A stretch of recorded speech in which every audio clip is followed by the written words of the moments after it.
You've got to believe in everything I say, or go to hell or heaven.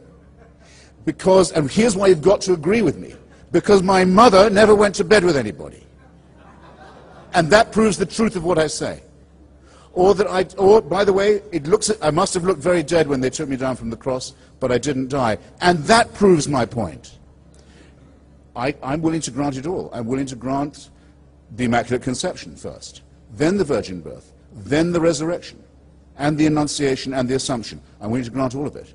It doesn't prove the truth of the proposition that you should take no thought for the morrow. The central doctrine of Jesus of Nazareth, take no thought for the morrow. No investment, no thrift, no care for your children, that you should abandon your family, not worry about construction, about investment, about anything. Just follow me. A ridiculous and immoral proposition that, as C.S. Lewis so cleverly, and I must say for him, very honestly puts it, means that the man must either have been a maniac, a sick man, an evil man, or he must have believed that the world was coming immediately to an end, and that he was commanded to announce this fact to the deluded Bronze Age inhabitants of Palestine. Because if he didn't believe that, if he didn't believe he was divinely mandated, then his words would not have been inaccurate or false, they would have been wicked. That's what you have to be talking about. Now, there is, on the historicity point, there are only two reasons, I think, to suppose that there may have been the figure of some kind of deluded rabbi present at that time.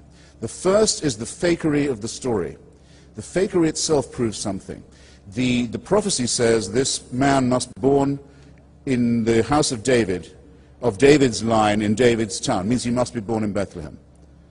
Jesus of Nazareth is well known to have been born in Nazareth. In order to get him to Bethlehem, a huge fabrication has to be undertaken. A census is proposed by Caesar Augustus. No such census ever took place. The people of the region were not required to go back to their hometown to be registered. That's never happened.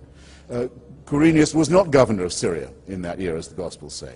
None of the story of the Nativity is true in any detail, and not one of the Gospels agrees with each other on this fabrication. But the fabrication itself suggests something. If they were simply going to make up the whole thing, and there'd never been any such person, then why not just have him born in Bethlehem right there, and leave out the Nazarene business? So the very falsity of it, the very fanatical attempt to make it come right, suggests that yes, there may have been a charismatic, deluded individual wandering around at that time. But which is most impressive to you? The fantastic fabrications, the unbelievably inane and inarticulate preachments, or the inconsistencies in the story?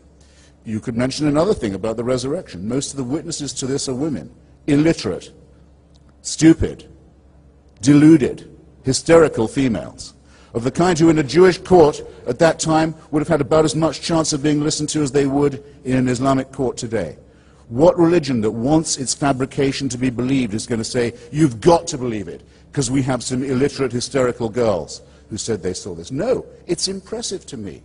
It's impressive to me that the evidence is so thin, and is so hysterical, and is so feeble, and is so obviously, strenuously cobbled together, because it suggests that something was going on. There was some character. And I don't want to, therefore, to profane those who think that no, there must have been something, and say, no, there was nothing. This is not a whole cloth fabrication, but it is a very human and very intelligible and very pitiable, I think,